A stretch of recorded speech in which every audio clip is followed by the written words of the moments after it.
Arabs were gossiping and they were wrangling. He reformed that. The Arabs were sacrificing for other than God. He then came and said, you sacrifice only for God.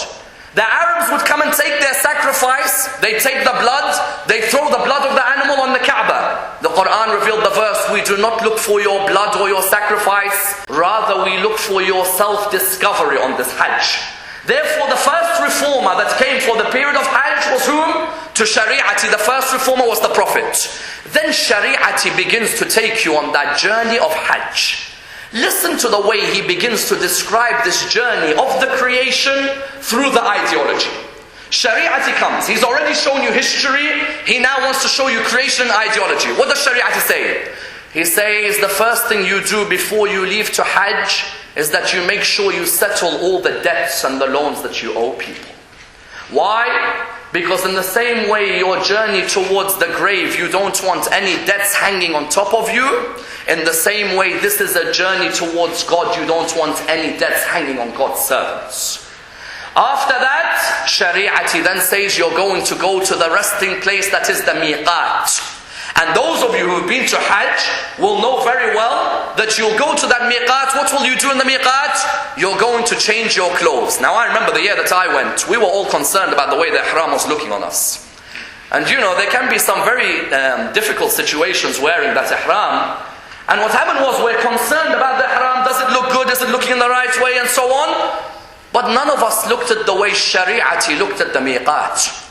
Shariati said that when you go to that miqat, they tell you have to take off your clothes and you wear an ihram. He said, do you know what clothing you're taking off? You're not taking off your literal clothing. You're taking off 4 cloths that you never want to see again in your life. What are they? The first cloth you are taking off is the cloth of the wolf. And the second is the cloth of the rat. And the third is the cloth of the fox. And the fourth is the cloth of the sheep. Shariati said these 4 cloths envelope everybody who goes to Hajj. That there is a group of us who wear the cloth of a wolf in reality. And there are some of us who wear the cloth of a rat, and some of us who wear the cloth which is that of the fox, and some of us wear the cloth of a sheep. He said, what am I talking about? He said, the cloth of the wolf is that human being who is fierce towards his fellow creation and oppressive as well. In which way? In that some of us, before we've gone to Hajj, we are the type of people who oppress others. We bring down from others. We lower from the characters of others. We are fierce and abrasive with our opinions when we talk with others. If people agree with us, we smile with them. And if they disagree with us, we try and attack them and be sarcastic towards them and condescending towards them. Shariati said, when you've reached that miqat, don't just think I'm taking off my clothing and wearing my ihram. No. The first clothing you are removing is the clothing of your wolf-like nature. That I, who have come to Hajj, who is normally extremely loud with my opinions towards other human beings, in some cases I've oppressed certain human beings and not asked them for forgiveness, I want that cloth of the wolf to be removed from me. Then he said the second cloth is what? The cloth of a rat. And he said the cloth of the rats is the cloth of craftiness. Some are very crafty. In which way? They'll cause 2 people to have a rift with each other and they've just walked away from that.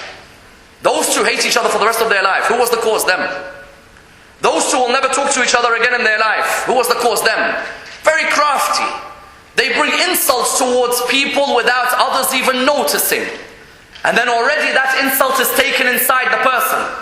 He said, remove the cloth of the rat. Then he said, the cloth of the fox, the slyness of the human being. That there are some who are very sly. When they see you, Assalamu alaikum, how are you? Behind your back they're stabbing you one after another. But in front of you, they are always smiling. They are talking about you in a very nice manner. But behind you, they are coming and stabbing you one time after another. They're very sly in their approach. And they're wearing the cloth of what? They're wearing the cloth of the fox. Then he said there's a 4th group. Who are they? He said the 4th group are those who wear the cloth of a sheep. They see oppression in the Muslim world and they remain silent. They see problems in their community and they remain silent. They see issues raised in the community which are contradictory to their religion, yet they remain silent. They see people in their community acting in the wrong way, yet they remain silent. He said, you've taken these 4 cloths. When you stand there at miqat, don't say, I'm in a hurry to wear my ihram. Say, no. Let me sit back and say, am I a wolf, or am I a rat, or am I a fox, or am I a sheep? If I'm one of them, then just remove that part of your life when you wear this new cloth. That no longer am I going to be a wolf in the way I deal with my fellow human beings. No longer am I going to be a fox or a sheep or a rat. Rather, I'm going to be that human being who God made his representative on the earth, and who God said, are you willing to take the trust of which the heavens cannot take, which the earth cannot take, which the mountains cannot take? And that human being said, I will take it on. Then he says, when you've worn that ihram, 25 prohibitions come on you. How many of you, of those who've been to Hajj, remember how many times you've been told about, don't look in the mirror, don't put makeup on, don't kill the insect. The insect, that insect which clearly is sucking the blood out of me, I've been told do not kill it. Say assalamu alaikum to it. How are you, Mr. Insect? You keep killing me, don't worry about it. That insect right in front of me, I'm not allowed to kill it. That weed which is in front of me, which is clearly sharp, it's very thorny, I have to leave it in its place. I can't even be involved in a relationship with my partner in Hajj. I've been told I can't. And I can't order nobody about. As in, I can't come to somebody now and say, excuse me, we've been waiting on that coach for 20 minutes. What's wrong with you? Don't you know we need to get to Arafah quickly? No, I've got to say, excuse me, my dear brother in Islam, would you mind coming on the coach? It's been 20 minutes that we've been waiting for you. Here you see that certain people are told of these prohibitions. No mirror, no making love, no killing the thorns, no having any insects and killing them. And therefore you find Shariati looks at them and says, why are we being so dogmatic? Why do we look at these 25 prohibitions so dogmatically? Why don't you ask yourself, why is God prohibiting each of these? So what does he say? He says, do you know why God is telling you don't look in the mirror? He wants for a moment in your life for that vanity to be removed from you for a couple of weeks. Because there are some of us who are the most vain human beings in the world, without a doubt. And we need those couple of weeks where we don't look in the mirror. You find that Shariati says, don't look at the mirror, doesn't mean just simply don't look. No. I want to remove that vanity that exists in me by not looking at that mirror again. Then Shariati says, why is it that God says don't pull out the thorns or the weeds? Because God wanted you to ask yourself, do I respect nature and the environment which God made me in charge of? The depletion of the ozone layer, the contamination of water, the industrial pollution towards the air that surrounds us, the killing of innocent children, no, innocent animals, no, the killing of the willow trees which produce aspirin, or the cinchona trees which provide us with a material to treat malaria. When you are told don't pull out that weed, it's meant to be a reflection for you that, hold on, have you ever thought about your responsibility with nature, or are you part of the destruction of nature? Number 3, why not kill that animal? Live like Jesus, son of Mary, according to Shariati. Jesus, son of Mary, would think twice about every step he took, just in case there was an ant underneath him. He didn't want to oppress a creation of God. Jesus, son of Mary, would care for all the animals that surrounded him. Shariati says that when God says you don't kill that insect, he wants you to be elevated to the level of Jesus, son of Mary. Don't wear any makeup. Why? Because Shariati says God wants you to see yourself in your origin and the way that you'll return to him one day.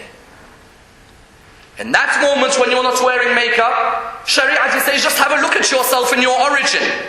Are you more concerned about the external, or are you more concerned about the internal? For a moment God wants to tell you, wait, leave the external. You care about it 355 days a year. Now I just want you for 10 days of this year, or for those brief few days, just to think about the internal. Why don't you allow us to make love with our partners while we're on Hajj? Because Shariati says God wants you to experience real love, and that's the love of the eternal being. Because throughout the year you are with your partner, but in a love which is temporary, whereas there is a love which is eternal, which you seem to be missing from your life. Why can I not order my brothers about when clearly they are late and we're all waiting for them on the coach? Because Shariati says God wanted to make you learn about the importance of brotherhood. That the moment you learn not to order your brothers about, you begin to feel a sense of brotherhood in you. That's when